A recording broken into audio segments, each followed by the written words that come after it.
आपको दिखा रहे हैं, अखिलेश यादव अपना वोट डालने के लिए पहुंचे हैं। अखिलेश यादव के लिए इस बार आर पार की जंग है। सैफई में वो अपना वोट डालने के लिए पहुंचे हैं। आज तक से एक्सक्लूसिव बातचीत में उन्होंने कहा कि बीजेपी इस बार पूरी तरह से ध्वस्त हो जाएगी, 47 सीटों पर वापस पहुंच जाएगी, जीत का दम भर रहे हैं। उनका ये कहना है कि तमाम जो वादे किए थे भारतीय जनता पार्टी ने, उसमें उनकी सरकार असफल रही है और वो वोट डालते हुए ये नजारा आप देख रहे हैं। अखिलेश यादव सबसे बड़े प्लेयर, क्योंकि अभी तक ये लड़ाई बाइपोलर ही दिख रही है, जिसमें एक तरफ भारतीय जनता पार्टी है तो दूसरी तरफ अखिलेश यादव और उनका गठबंधन, खासतौर पर पूर्वांचल में, जाटलैंड में जो उन्होंने आरएलडी और ओपी राजभर जैसी पार्टियों के साथ किया था। मौसमी सिंह हमारे सहयोगी हमारे साथ जुड़ रही है। मौसमी, अखिलेश पहुंचे वोट डालने।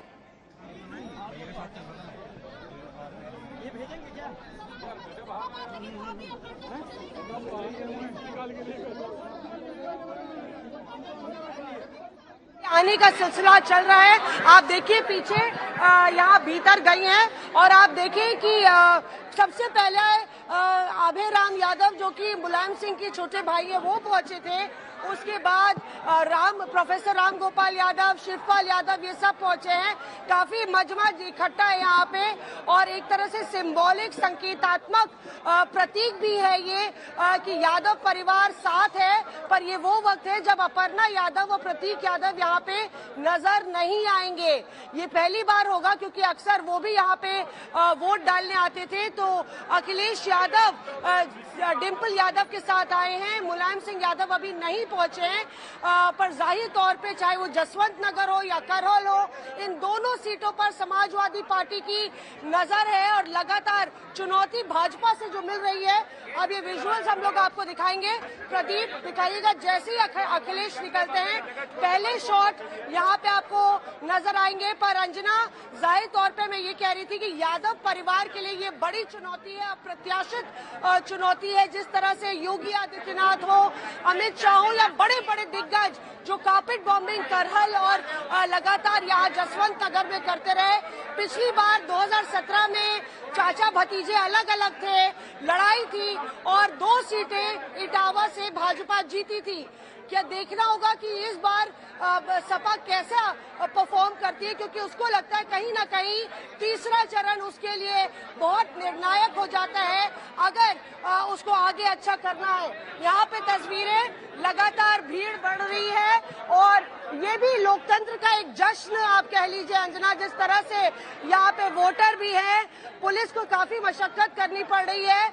अखिलेश यादव और डिम्पल यादव भीतर हैं। इससे पहले तेज प्रताप आए थे अपनी वाइफ के साथ, वो भी अभी वोट डाल रहे हैं और लगातार यादव परिवार ये दिखाने की कोशिश कर रहा है कि भले ही अपर्णा और प्रतीक ना यहाँ पे मौजूद हो, पर पूरा यादव परिवार यहाँ पे वोट डाल रहा है। ये अहम इसलिए भी है चुनाव अंजना, पहली बार मुलायम सिंह यादव करहल में 2 साल बाद नजर आए। उन्होंने वोट मांगा और कहीं उन्होंने वोट नहीं मांगा है। अखिलेश के लिए कैंपेन किया। अखिलेश 2 बार करहल गए हैं और जसवंत नगर बिल्कुल करहल से सटा हुआ है, मैनपुरी की लोकसभा में आता है। इसीलिए ये बहुत महत्वपूर्ण हो जाता है कि आखिर जसवंत नगर और इटावा की बाकी 2 सीटों में कैसे परफॉर्म करते हैं।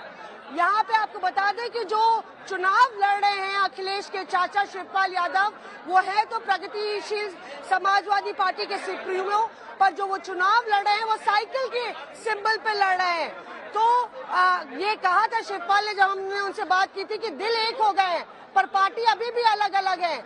और कहीं ना कहीं भाजपा की सियासत में ये भी एक एंगल है कि शायद चाचा अच्छा करते रहे और परिवार में जो विभिन्नता है या वैचारिक मतभेद है वो बरकरार अगर रहते हैं तो फायदा कहीं ना कहीं भाजपा को होगा। पर एक यूनाइटेड फ्रंट पुटअप करने की कोशिश है अखिलेश यादव की और यहाँ से वो उन्नाव के लिए निकलेंगे। और यही वजह है कि मैनपुरी और इटावा एक ऐसी सियासी रणभूमि में तब्दील हो गई है जो कहीं ना कहीं ना सिर्फ इटावा, मैनपुरी, कन्नौज, बल्कि जो बुंदेलखंड के इलाके हैं और जो अवध के क्षेत्र चुनाव में जा रहे हैं उन पे भी अपना असर डालने की कुव्वत रखती है। और उत्तर प्रदेश की सियासत जरूर अगर करहल के जो नतीजे है वो उत्तर प्रदेश की सियासत का आगे का रुख जरूर तय करेगा। अंजना, मौसमी सिंह बिल्कुल आपके पास ही बने हुए हैं, आप चिंता मत कीजिए, आप ही तस्वीर सबसे पहले दिखाएंगी हर बार की तरह आज तक पर। हमारे तमाम सहयोगी हमारे साथ जुड़े हुए हैं, चमकौर साहिब जहां से लड़ रहे हैं इस बार चरणजीत सिंह चन्नी, वहां से अशोक सिंगल है, सत्येन चौहान हमारे साथ हमारे सहयोगी जुड़ रहे हैं, शुभांकर कानपुर से है, लांबी से सत्येन बने हुए हैं, औरैया से जितेंद्र बहादुर सिंह हमारे सहयोगी लगातार हमारे साथ बने हुए हैं, अर्पिता आर्या भी वहीं से बने हुई है। अर्पिता, अगर आप तक आवाज पहुंच रही है फुल स्क्रीन दिखा दीजिए मौसमी और अर्पिता को। अर्पिता, ये सबसे बड़ी जंग और डिंपल यादव को हम बहुत लंबे वक्त के बाद देख रहे हैं, क्योंकि प्रचार में इस बार उतनी सक्रिय नहीं देखी, पिछली बार जो लोकसभा में उनके लिए झटका लगा था उसके बाद।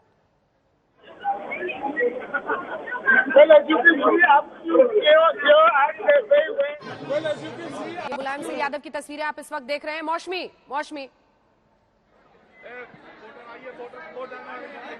जी बिल्कुल, देखिए अंजना, किसी भी वक्त अब अखिलेश यादव वोट डाल के बाहर निकलेंगे और इसके बाद उनका प्रचार शुरू होगा। चौथे चरण के लिए उन्नाव जाना है उनको, और यहाँ पे आप देखिए कि लोगों का जो वोटर्स है उनको भी थोड़ी दिक्कत हो रही है भीतर जाने में, क्योंकि मीडिया का तांता है, काफी भीड़ आ गई है। प्रदीप, आप पूरा दिखाइए कि किस तरह से काफी भीड़ आ गई है। पर अंजना, ये वो धरती है, जसवंत नगर की बात करें तो 1962 से यहाँ पे कहानी शुरू होती है मुलायम सिंह यादव की, जो एक दंगल में, एक अखाड़े में नजर आते हैं नथु सिंह को, और तब नथु सिंह को लगता है कि अगर ये अपने विरोधियों को इस तरह से पटकनी दे सकते हैं एक अखाड़े में ये पहलवान, तो जरूर सियासत में किस तरह की पटकनी देंगे। और उसके बाद जसवंत नगर से ही मुलायम सिंह यादव को वो चुनाव लड़ाते हैं बतौर विधायक। मुलायम सिंह यादव जसवंत नगर से चुने जाते हैं। ठीक है, 1967 से ये कहानी। मौसमी, आप बने रहिए, आपकी तस्वीर हम लगातार दिखाते रहेंगे। वाकई ऐसे पहलवान बने जिन्होंने सियासी मैदान में अच्छों को धूल चटा दी, मुलायम सिंह यादव। और वही आप देख रहे हैं डिंपल यादव, अखिलेश यादव की पत्नी से हमारे सहयोगी ने बात की है, दिखा दीजिए।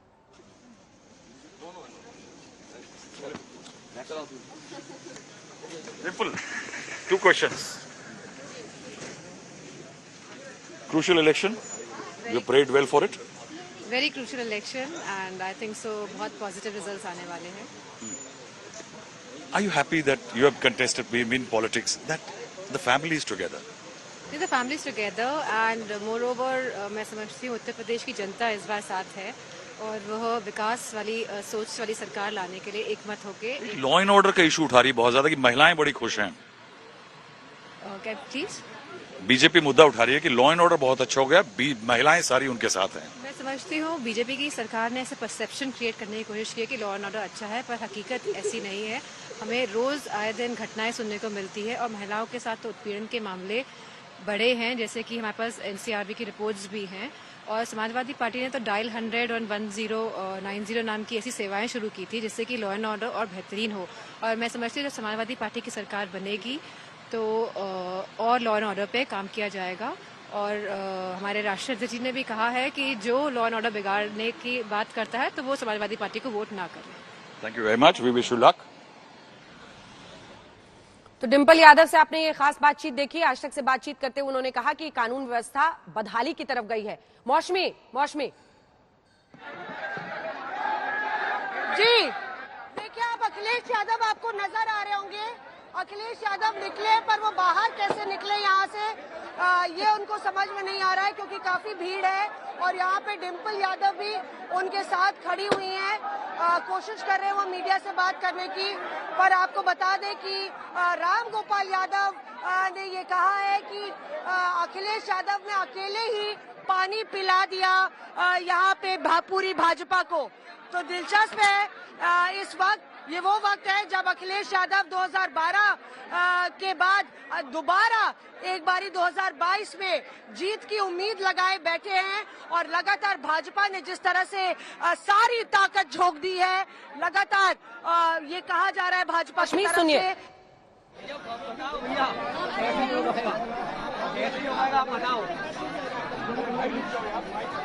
अखिलेश यादव के लिए इस बार आर पार की जंग।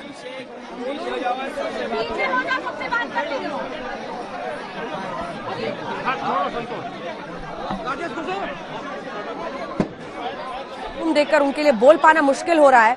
लेकिन जल्दी से अगर अखिलेश यादव पर एक कमेंट यहां से ले ले, संजय जी आपके साथ शुरू करते हुए अखिलेश यादव पर अगर एक कमेंट ले, उन्होंने वापसी जिस तरह से करने की कोशिश की है, पूरी ताकत झोंकी है, उनको भी पता है उनके लिए इस बार आर पार की जंग है। पिछली बार पार्टी और फैमिली के अंदर का बिखराव उन पर सबसे भारी पड़ा था। बिल्कुल अंजना जी, आप जिस बात का जिक्र कर रही हैं, पिछली बार पार्टी एकजुट नहीं थी, पार्टी में बिखराव था, जिसका नुकसान साफ साफ समाजवादी पार्टी को झेलना पड़ा। उनके वोट देखें, उनके सीटों की संख्या देखें, लेकिन इस बार उन्होंने अपनी पूरी ताकत झोंक दी है। लेकिन ताकत के साथ साथ ये देखिए जिस तरह का उन्होंने गठबंधन किया है, शायद उस पर बहुत भरोसा है। एक तरफ जयंत चौधरी की पार्टी के साथ गठबंधन है, तो दूसरी तरफ राजभर की पार्टी के साथ गठबंधन है। इसके अलावा भी तमाम छोटी छोटी पार्टियों के साथ गठबंधन किया है, जिन पार्टियों का जनाधार लोअर ओबीसी वोट्स में है। अब लगता है इसके आधार पर उम्मीद कर रहे हैं कि वो चुनाव जीत सके। फिर कुछ बोल रहे लगता है, सुनाइए। जी अंजना, अखिलेश यादव है यहाँ पे अपना वोटर आईडी दिखाते हुए। सब लोग व्यवस्थित हो जाओ यार।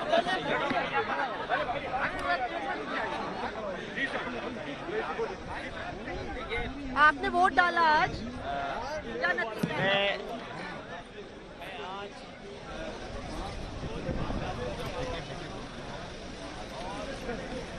जितना ज्यादा वोट पड़ेगा उतना ही हमारा लोकतंत्र और बलवान दिखेगा। मैं सभी लोगों से अपील करता हूं कि लोकतंत्र को मजबूत बनाने के लिए अपना वोट डालें और एक एक वोट उत्तर प्रदेश की खुशहाली के लिए हो। ये वोट खुशहाली के लिए, ये वोट किसान की तरक्की के लिए, ये वोट नौजवान को नौकरी और रोजगार मिले। ये वोट जो आज डाला है वो उत्तर प्रदेश को बदहाली से खुशहाली की तरफ ले जाने के लिए वोट डाला है। और मुझे उम्मीद है कि इस चुनाव के बाद परिवर्तन आएगा और बदलाव होगा। भारतीय जनता पार्टी वहीं पहुंच जाएगी जहां पर पिछली विधानसभा में संख्या थी।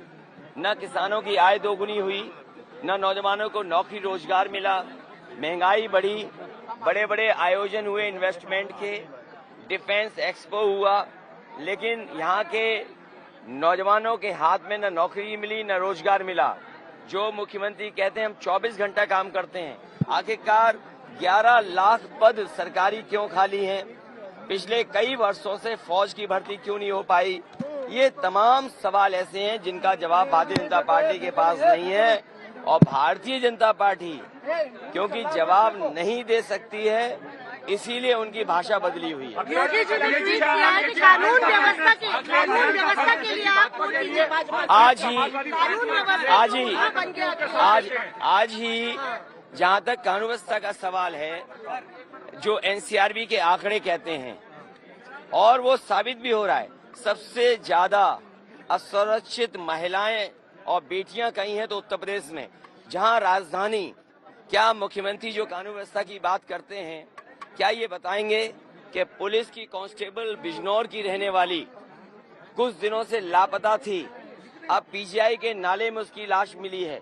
क्या मुख्यमंत्री जी इस बात को बताएंगे कि पुलिस की कांस्टेबल महिला की मौत हुई, उसको किस तरीके से मारा गया, कितने दिन लापता रही? क्या ये बताएगी? और साथ ही साथ में मैंने प्रधानमंत्री जी का भाषण सुना था, ये कह रहे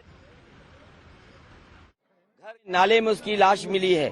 क्या मुख्यमंत्री जी इस बात को बताएंगे कि पुलिस की कांस्टेबल महिला की मौत हुई, उसको किस तरीके से मारा गया, कितने दिन लापता रही? क्या ये बताएगी? और साथ ही साथ में मैंने प्रधानमंत्री जी का भाषण सुना था, ये कह रहे थे कि अगर बंगला बड़ा होगा, घर गाड़ी होगी, कोई अपहरण कर लेगा।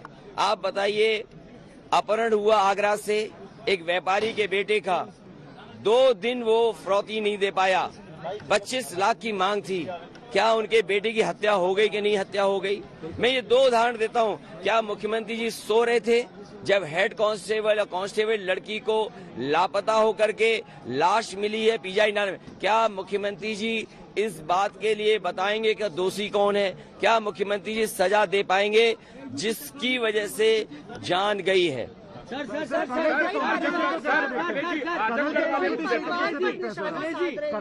देखिए, मुख्यमंत्री जी तो निशाना साधेंगे ही। सबका साथ और सैफई परिवार का विकास, देखिए, इस तरह का नारा। अगर कोई आंख बंद कर ले उसके लिए मैं क्या कर सकता हूँ? मुख्यमंत्री जी 5 साल रहे बाबा मुख्यमंत्री, आपने अपने मेडिकल कॉलेज को वो सुविधाएं क्यों नहीं दी? डॉक्टर और स्टाफ को जो सुविधाएं पीजीआई की हैं, जिम्मेदार कौन है? अगर आप अपने गोरखपुर को एक्सप्रेसवे नहीं जोड़ पाए, जिम्मेदार कौन है? और जो विकास हुआ है सफाई का, वो एक दिन का नहीं है, कितना लंबा समय हुआ। क्योंकि हमारे बाबा मुख्यमंत्री को कोई काम अच्छा करना नहीं है, अच्छा काम देखना नहीं है। और ताज्जुब तब होता है कि इनका बड़ा नेता हो, छोटा नेता हो या कोई नेता हो, सब झूठ बोल रहे हैं। अरे अखिलेश जी, जो गुजरात वाला मामला है जिसमें दोषियों को जिसमें दोषियों को सजा दी गई है, आजमगढ़ के रहने वाले हैं वो लोग। भाजपा कह रही है वो दोषी जो है समाजवादी पार्टी के नेता हैं, जो गुजरात वाले मामले में दोषी करार दिए, समाजवादी पार्टी के नेता बता रहे हैं। कोई आतंकवादी हो, उसके ऊपर कड़ी से कड़ी कार्रवाई हो। और अरे भाई चुप। अगर आज और चुनाव से पहले भारतीय जनता पार्टी का आरोप लगाना, भारतीय जनता पार्टी स्ट्रेटेजी से चलती है, आपके साथ भी फोटो आई, स्ट्रेटेजी से चलती है। उन्हें पता है। मुझे ये बताइए, समाजवादी पार्टी जो आरोप लगाने वाले हैं वो झूठे हैं कि नहीं हैं? इटावा में आए थे बाबा मुख्यमंत्री, क्या उन्होंने झूठी तस्वीर लगाई कि नहीं लगाई? उत्तर प्रदेश में तमाम जगह पर जब विकास दिखाना था तो चीन की फोटो चोरी करके कौन लाया? जिस समय उन्हें कारखाना दिखाना था उस समय आपने अमेरिका का कारखाना दिखाया। भारतीय जनता पार्टी से झूठी कोई पार्टी नहीं है।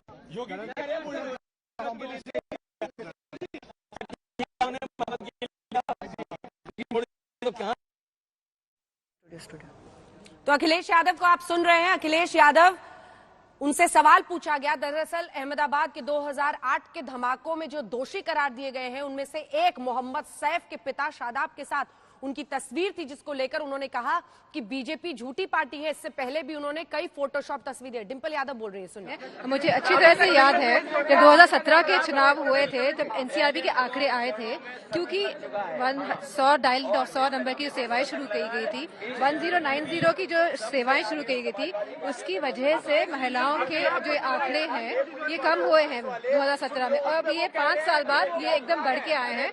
तो मेरा मानना है कि लॉ एंड ऑर्डर के मामले में सरकार बिल्कुल फेल है। कितनी हेक्टिक रही है कैंपेन, क्योंकि आप ज्यादा नजर नहीं आए? क्या बैकरूम मैनेजमेंट ज्यादा हो रहा है? नहीं, मुझे लगता है कि ये समाजवादी पार्टी इस बार बहुत सारे लोगों को लेकर साथ चली है और हमने अलग अलग रंगों का गुलदस्ता सजाया है और सब अपना काम कर रहे हैं। 10 मार्च को क्या नतीजा है? बहुत ही पॉजिटिव। अखिलेश जी हमारे साथ हैं, आइए बात करते हैं। अखिलेश जी, 10 मार्च को क्या होने वाला है? 10 मार्च को साइकिल की सरकार बनने जा रही है और उत्तर प्रदेश से बाबा मुख्यमंत्री जी की विदाई होने जा रही है। लगातार परिवारवाद पे निशाना साध रही है भाजपा। जिनके परिवार नहीं है वो परिवार वालों का दुख दर्द कैसे समझेंगे? जो सरकार ऑक्सीजन नहीं दे पाई, जो सरकार मजदूरों को पैदल पैदल चलाई, और आज भी उत्तर प्रदेश में सबसे ज्यादा सुरक्षित महिलाएं हैं। किस तरीके से किसान बर्बाद हो गया। एक परिवार वाला ही महंगाई की तकलीफ समझ सकता है। एक परिवार वाला ही परिवार के प्रति जो दायित्व है वो समझ सकता है। एक परिवार वाला ही ये समझ सकता है उसकी परिवार के लिए जिम्मेदारी क्या है। एक परिवार वाला यही समझ सकता है कि महंगाई का असर उसके परिवार पर क्या पड़ता है। अरे हमारे बाबा मुख्यमंत्री क्या लेना देना है सिलेंडर महंगा हो जाए? क्या लेना देना कि उन्हें धान की लूट हो जाए?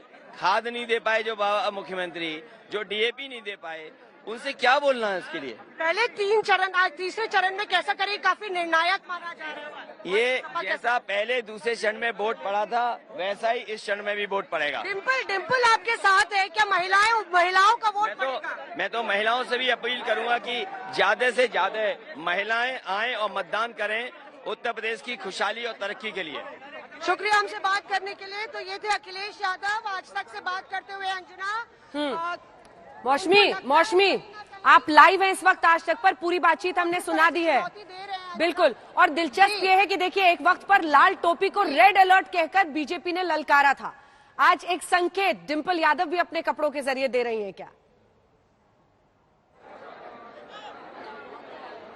बिल्कुल, देखिए सारे रंगों का खेल है, क्योंकि लगातार हमने यहाँ पे, और ये इलाका भी ऐसा है जहाँ पे गमछे बनते हैं, तो हमने भगवा गमछे भी यहाँ पे देखे हैं और लाल गमछे भी देखे हैं।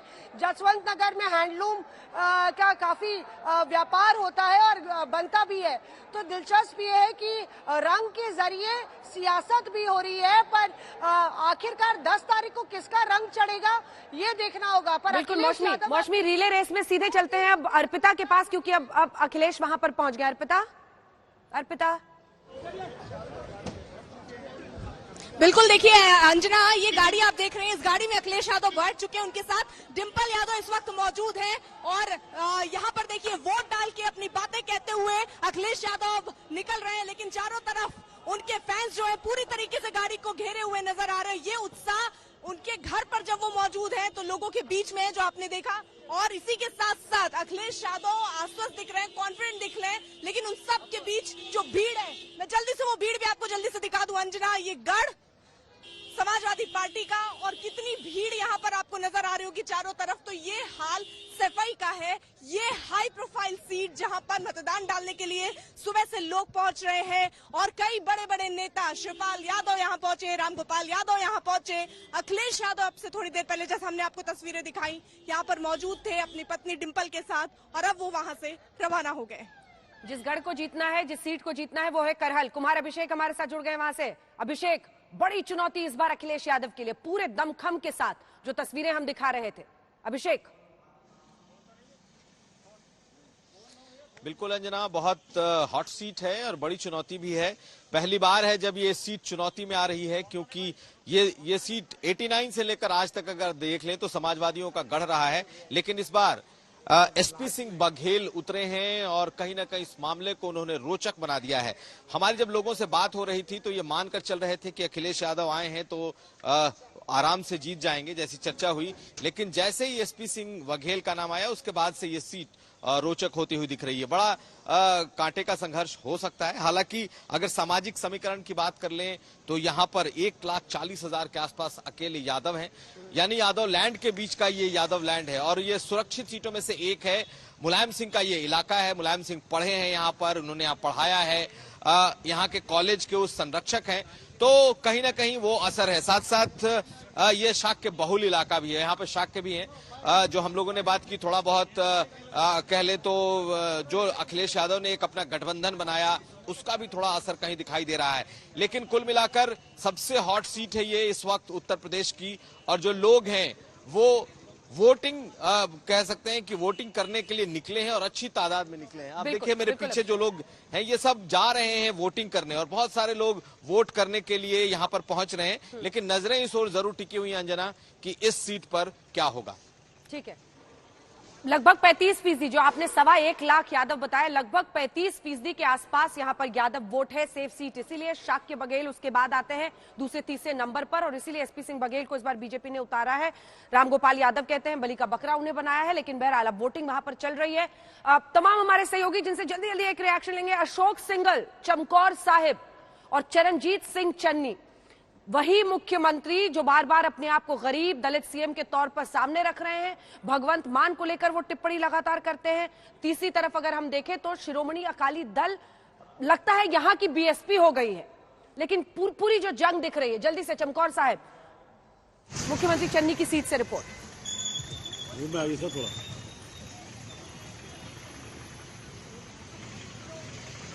अशोक अशोक तक आवाज जी बताइए। चमकौर साहिब से ग्राउंड रिपोर्ट जल्दी से, क्योंकि हाँ बोलिए चन्नी के लिए मुख्यमंत्री चन्नी जो इस बार 2 जगहों से है, एक मालवा में उन्होंने भदौर चुना, जिस पर आम आदमी पार्टी ने कहा कि यहाँ क्यों वो आ गए, लेकिन वो कह रहे हैं कि मालवा में मैं चाहता हूं वापस कांग्रेस का वर्चस्व ले, और लेकिन ये उनकी सेफ सीट। देखिए, चन्नी की अगर बात की जाए, इस बार आम आदमी पार्टी हो, वहां से भी चमकौर साहिब से चरणजीत सिंह चन्नी जो डॉक्टर हैं उनको भी चन्नी कहा जाता है। चन्नी वर्सेस चन्नी का मुकाबला। पिछली बार 12,000 वोटों से जीते थे ये चरणजीत चन्नी जो सीएम है, लेकिन समीकरण इस बार अलग से है, क्योंकि बीजेपी और अकालियों ने पहले चुनाव लड़ा था मिलकर के, इस बार बीएसपी और अकाली लड़ रहे हैं। तो बीएसपी के उम्मीदवार चमकौर साहिब से लड़ रहे हैं। उधर अगर बात की जाए अकाली बीजेपी का गठबंधन चुनाव लड़ रहा है, जिसमें अमरिंदर सिंह है, सुखदेव सिंह ढींडसा बीजेपी के उम्मीदवार हैं। लेकिन आम आदमी पार्टी इस बार ये दावा नारा लेके चल रही है कि एक मौका केजरीवाल, उनको भी आजमाना चाहिए, क्योंकि तमाम पार्टियों को आजमा चुके हैं। जबकि चन्नी इस बात को लेकर कह रहे हैं कि 111 दिन ही उनको मौका मिला, क्योंकि जो पिछली सरकार थी अमरिंदर सिंह की, वो बीजेपी के इशारे पे चली थी, वो कांग्रेस की सरकार नहीं थी। तो इसलिए चन्नी जो है 111 दिन के काम पे वोट मांग रहे हैं कि उनको 5 साल का और मौका दिया जाए। तो इस बार और कुमार विश्वास का जो बयान आए वो भी इस बार चुनाव में मुद्दा बने हुए हैं। तो अलग अलग मुद्दों की अगर बात की जाए, क्योंकि बीजेपी सुरक्षा का मुद्दा बना रही है, बीजेपी का कहना है कि बीजेपी को अगर सुरक्षा की बात है, विकास की बात है, तो बीजेपी के गठबंधन को वोट देना चाहिए। मेरे साथ अंजना कुछ फर्स्ट टाइम वोटर्स हैं, उनके हाथ में सर्टिफिकेट भी है, उनसे भी बात करते हैं कि उन्होंने किन मुद्दों पे वोट दिया। आपने आज फर्स्ट टाइम वोट डाला, आपके हाथ में सर्टिफिकेट भी है, किन मुद्दों को ध्यान में रख के वोट डाला आपने? मुद्दे हमारे दिमाग में सिर्फ यही थे कि हमारे सीएम हो जो आने वाले, वो सबसे पहले जो कि महंगाई जो आज के टाइम में कम सैलरी वालों के लिए बहुत बड़ा मुद्दा बन चुका है, कि महंगाई पे कंट्रोल करें, अच्छी हॉस्पिटलाइज फैसिलिटीज दे। और जैसे कि डे बाय डे देखा जा रहा है पेट्रोल डीजल के रेट्स बहुत ज्यादा हाई हो रहे हैं, उनको भी ध्यान में रखा जाए, क्योंकि आजकल हमारा आना जाना, यहाँ तक हमारा स्कूल का आना जाना भी ट्रांसपोर्टेशन से ही हो रहा है। इसीलिए हम और एजुकेशन पे भी ध्यान देना चाहिए इनको, अच्छे से अच्छी हमको एजुकेशन, और आगे जाके जैसे कि हम +2 में हैं, आगे हमें साइंस स्ट्रीम में है, और हमें अच्छे से अच्छे कॉलेजेस में एडमिशन मिले और अच्छी प्लेसमेंट्स भी हो। आपने भी आपको क्या लगता है, आपने वोट डाला, फर्स्ट टाइम वोट डाला, आपको लगता है कुछ वोट डालने से कितना फर्क पड़ेगा? क्या मुद्दे थे आपके? जरूर पड़ेगा, क्योंकि अगर जो आने वाले सीएम है वो हमारे लिए अच्छी फैसिलिटीज लेकर आए और अच्छी जॉब्स दें हमें आगे, तो हम आगे भी उनको ऐसे ही सपोर्ट करेंगे। ये वो पीढ़ी है जो अपने लोकतंत्र के सबसे बड़े जश्न में हिस्सेदारी दिखाकर एक रास्ता सबको दिखाती है। अगर आपके इलाके में वोटिंग है, आप घर में हैं, कम से कम इन बच्चियों को देखिए, निकलिए, वोट डालिए। उत्तर प्रदेश के 16 जिलों की 59 सीटों और पंजाब की सभी 117 सीटों पर वोटिंग जारी है। तस्वीरों के साथ शुरुआत करें। अखिलेश यादव ने कुछ ही देर पहले अपना वोट डाला है। समाजवादी पार्टी के यादव बहुल सीटों पर गढ़ को वापस बीजेपी से छीनने की बड़ी चुनौती अखिलेश यादव के सामने है, तो सामने दूसरी तरफ बीजेपी के लिए पिछली बार की जीत को बरकरार रखने की चुनौती। ये 16 तस्वीरें हम एक साथ आपको दिखा रहे हैं, जिसमें लोकतंत्र के इस पर्व में वोटिंग का जोश आम खास सब में दिखाई दे रहा है। इधर स्वतंत्र देव सिंह बीजेपी अध्यक्ष को आप देख रहे हैं वोट डालते हुए, तो सतीश महाना मंत्री सरकार में सलमान खुर्शीद वोट डालते हुए देख रहे हैं। ऐसे ही तमाम शिवपाल यादव और अखिलेश यादव की भी तस्वीरें आपने देखी। इधर नीचे देखिए, फिरोजाबाद में नए नवेले शादीशुदा के बाद दूल्हा दुल्हन गए हैं वोट डालने के लिए, तो वहीं फर्स्ट टाइम वोटर्स, बच्चियों में जोश दिख रहा है। लोकतंत्र का सबसे बड़ा पर्व है। प्रचार खत्म होता है 2 दिन पहले। आपके लिए अब आज वोट डालना सबसे जरूरी है। अगर आप अपने आसपास की परिस्थितियों में रुचि रखते हैं तो जरूर वोट डालने के लिए आप इन जगहों पर चाहिए। वोटिंग के आंकड़े हम लगातार आपको दिखा रहे हैं। अखिलेश यादव पर जल्दी जल्दी एक कमेंट, इससे पहले कि हम आगे की तस्वीर दिखाएं। ये देखिए, पंजाब में जंगे पंजाब, वोटर किसके साथ, जिसमें नवजोत सिंह सिद्धू अमृतसर ईस्ट से इस बार चुनावी मैदान में है, धुरी से भगवंत मान है, और दिलचस्प है अमृतसर ईस्ट में विक्रम मजीठिया ड्रग्स के मामले में जिन पर चाहते थे नवजोत सिंह सिद्धू की सख्त कार्रवाई हो। इधर भगवंत मान की भी आप तस्वीर देख रहे हैं, जहां पर धुरी में वो अपनी किस्मत आजमा रहे हैं। सुनील जाखड़ हो, बीजेपी के पूर्व अध्यक्ष पंजाब के, जो बहुत खुश नहीं थे नवजोत सिंह सिद्धू, और फिर उनका भी मामला थोड़ा लटका ही हुआ है कांग्रेस में अपनी निष्ठा को लेकर। बहरहाल प्रताप बाजवा हो, प्रगट सिंह हो, सब आपको वोट डालते हुए दिखाई दे रहे हैं। इससे पहले कि स्टूडियो में हम कमेंट ले, जल्दी से चलते हैं। सत्येंद्र चौहान हमारे साथ, हमारे सहयोगी लांबी से इस वक्त जुड़ रहे हैं, लेकिन उससे पहले चरणजीत सिंह चन्नी वर्सेस भगवंत मान, दोनों के आज के दावे सुन लीजिए। आज पंजाबियों के लिए खुशी का दिन है। उनको फतवा देना है तो अगले 5 साल के लिए अपने बच्चों की किस्मत, अपने नौजवान बेटे बेटियों की किस्मत, अपने बुजुर्गों की किस्मत उन्होंने किसी हाथ में देनी है। और पंजाबी हैं जो हंसते खेलते नाचते अक्सर जाने जाते हैं, तो आज खुश होकर वोट दीजिए। सरकार ऐसा है, हमने अपनी स्थिति पब्लिक के आगे रख दी है, अपने आप को पब्लिक के आगे रख दिया है। आज मैं सुबह मंदिर गुरुद्वारा आया हूँ, अपने आप को गुरु के समर्पण कर दिया है। अब जो गुरु करेगा, जो भगवान करेगा और परमात्मा करेगा और पब्लिक करेगी, वो ही होगा। क्या आशीर्वाद मांगा आपने? मैंने सर्वत के लिए भला मांगा है, पंजाब के विकास की बात की है और अच्छी सरकार परमात्मा दे और हमें शक्ति दे कि हम अगर मौका मिले तो बहुत अच्छा ईमानदारी और नेक नीति से काम करें। पंजाब के लोग जो हैं वो बहुत बड़ी मात्रा में, भारी संख्या में वोट करते हैं। लगभग 80, 82, संगरूर में तो 87, 88 भी हो जाता है। तो पंजाब के लोग अवेयर हैं, उनको पता है कि हमारा वोट जो है उसकी कीमत क्या है। तो पंजाब में रिकॉर्ड टूटेगा वोटिंग परसेंटेज का भी, और मुझे उम्मीद है अच्छे रिजल्ट आएंगे। मुझे लगता है कि इस लड़ाई में बहुत सोच समझकर वोट डालना चाहिए, क्योंकि ये इलेक्शन अगले इलेक्शन के लिए नहीं है, ये इलेक्शन अगली पीढ़ी के लिए है कि माफिया अपने अस्तित्व को बचाने के लिए इकट्ठा होके आगे आया है, लेकिन इकट्ठे को भी ऐसा जवाब दिया जाएगा जो पुश्तों याद रहेगा। सबसे बड़ी जंग आप देख रहे हैं इधर उत्तर प्रदेश में तीसरे दौर। तो पंजाब का आपने देख लिया मामला, सीधे चलते हैं सतेन चौहान लांबी से हमारे साथ जुड़े हैं। सतेन, क्या बचा है अब शिरोमणि अकाली दल का इन चुनाव में? बात करिए, आप किसी से बात कर रहे हैं? सतेन देखिए, मैं तस्वीरें भी दिखाता हूं अंजना, जिस जगह पर मैं मौजूद हूं ये बादल परिवार का गढ़ है और ये तस्वीरें आप देखिए, ये अस्तबल है और इस अस्तबल के अंदर गए हैं सुखबीर बादल और बड़े बादल साहब को आप देख सकते हैं मतदान करने के बाद यहां पर आए हैं और पूरा बादल परिवार मैं आपको दिखा रहा हूं, इस घुड़साल के अंदर गए हुए हैं। और जिस तरह का माहौल बन रहा है अंजना, कहीं ऐसा तो नहीं कि आने वाले समय में कहीं हॉर्स ट्रेडिंग पंजाब में हो जाए। सुखबीर बादल को जो है घोड़ों से बहुत प्यार है और ये देखिए गेट खुल रहा है, मैं दिखा रहा हूँ, अंदर की तस्वीरें भी आपको दिखाने की कोशिश कर रहा हूँ कि ये पोलिंग बूथ से सीधे पोलिंग स्टेशन से निकले हैं और इस घुड़साल के अंदर सुखबीर बादल गए हैं अपने परिवार के साथ। हरसिमरत जहां आपने छोड़ा है सतेन, यहीं से उठाएंगे मामला, बातचीत करेंगे कि क्या ऐसे त्रिशंकु विधानसभा की परिस्थितियां बन रही है। ये देखिए आप सीधे मुलायम सिंह यादव वोट डालने के लिए पहुंचे हैं। इसी पर जल्दी जल्दी विजय त्रिवेदी जी आपके साथ कमेंट की शुरुआत करते हुए, एक ऐसे पहलवान साबित हुए जिन्होंने सियासत में अच्छे अच्छे सुरमाओं को धूल चटा दी।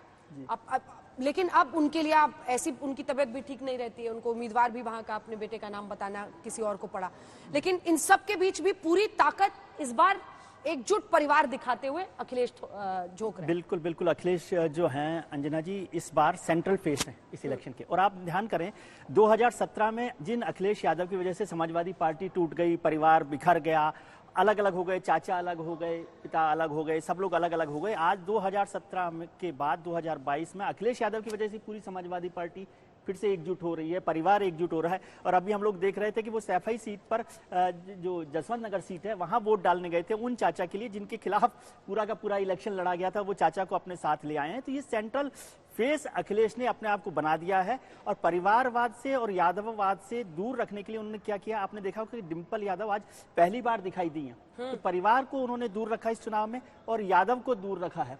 और एक इंपॉर्टेंट बात है कि ये जो फेस है ये कमंडल से मंडल का फेस है। पिछली पहली और दूसरी फेज जो थी वो कमंडलवाद की थी और ये मंडलवाद की है। और इसमें यादव जो बेस है उसको पिछली बार हारा उन्होंने, लेकिन उसमें एक इंपॉर्टेंट बात है, 8 सीटें भले ही जीती हो लेकिन 30 सीटों पर वो नंबर 2 थे।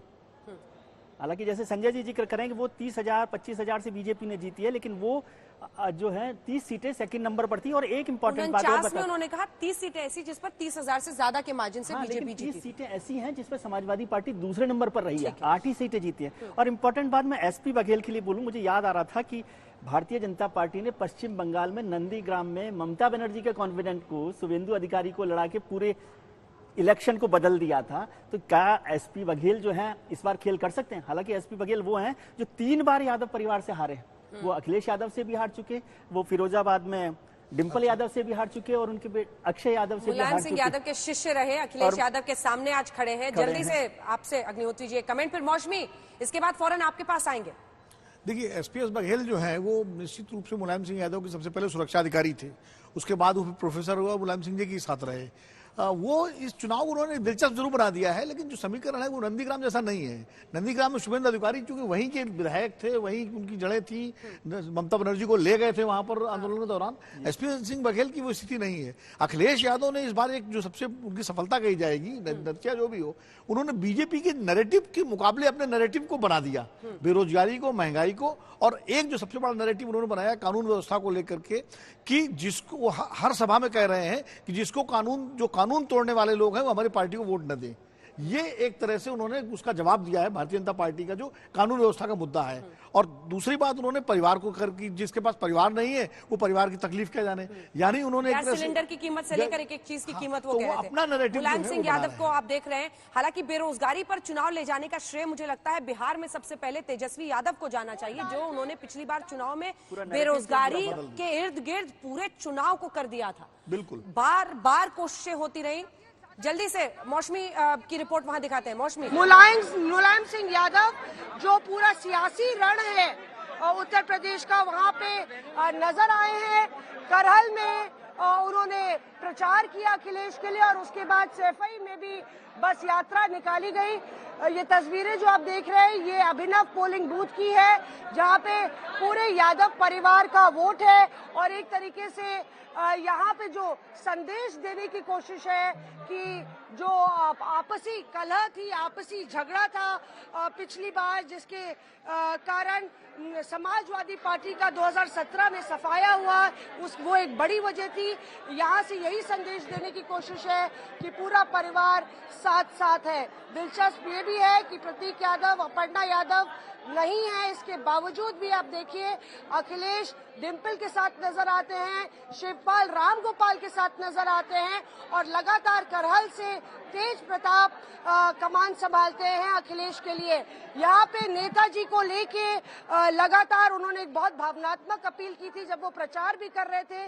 मुलायम सिंह यादव ने कहा था कि अखिलेश को जिताइए, और लगातार अखिलेश ने भी ये कहा था कि शुक्रिया अदा किया था कि नेताजी का शुक्रिया कि मुझे करहल से लड़ने के लिए ये मौका मिला। बहरहाल समाजवादी पार्टी की तरफ से ये पूरी कोशिश है कि जो एक विरासत है मुलायम सिंह यादव की, उसको संजोकर किसी तरह से भाजपा को जो बाकी मुद्दे हैं, चाहे वो सुरक्षा हो, चाहे वो विकास हो, चाहे कानून व्यवस्था हो, या फिर बाकी रोजगार के मुद्दे, उस पर भाजपा को घेरा जाए, ताकि निजी वार ना हो के लोगों का ध्यान मुद्दों पे जाए और परिवारवाद पे ना जाए।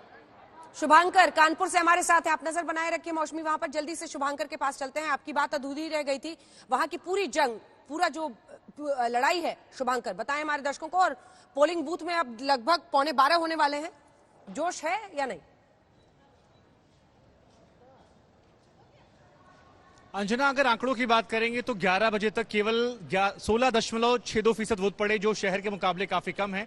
हालांकि इस बीच दर्शकों से एक अपील भी हम करना चाहेंगे आज तक के माध्यम से कि जब आप वोट डालने जाएं तो कृपया करके वहां पर वोट डालने की फोटो मत खींचे, क्योंकि ये गलती जो है यहाँ की मेयर ने की और उनके खिलाफ FIR हो गई है। प्रमिला पांडे उनका नाम है, और वोट डालते वक्त फोटो खिंचवा के डाल दी, जिसके बाद उन पर FIR हो गई है। लेकिन अगर इस पोलिंग बूथ की आप बात करेंगे तो यहाँ पर बड़ी संख्या में लोगों का आना जाना शुरू हो गया है, क्योंकि यहाँ से जो मंत्री हैं वो खुद चुनाव लड़ रहे हैं। 2 बार परिसीमन के बाद बीजेपी यहां पर अब वापसी कर गई है, लेकिन इस बार परिस्थितियां जो हैं वो बदल गई हैं अंजना, और ये बदली हुई परिस्थितियां बीजेपी के लिए कितनी रास आएंगी या नहीं आएंगी ये 10 मार्च को पता चलेगा। लेकिन सतीश महाना को इस बार काफी पसीना बहाना पड़ा है। मैं आपको ये भी बता दूं कि ये वही सतीश महाना है कि 91 से लगातार चुनाव जीत रहे हैं, एक चुनाव नहीं हारा है। लेकिन इस बार जब यहाँ के लोगों से आप बात करेंगे तो वो बताते हैं कि वो गली गली गए और पर्चियां बांटी, ताकि लोगों से उनका जुड़ाव जो है वो अलग ना हो सके। यानी कहीं ना कहीं जो परेशानियां हैं वो भी यहां पर है। एक अच्छी बात यहां पर यह है कि जो बुजुर्ग है वो लगातार बड़ी संख्या में यहां आते जा रहे हैं,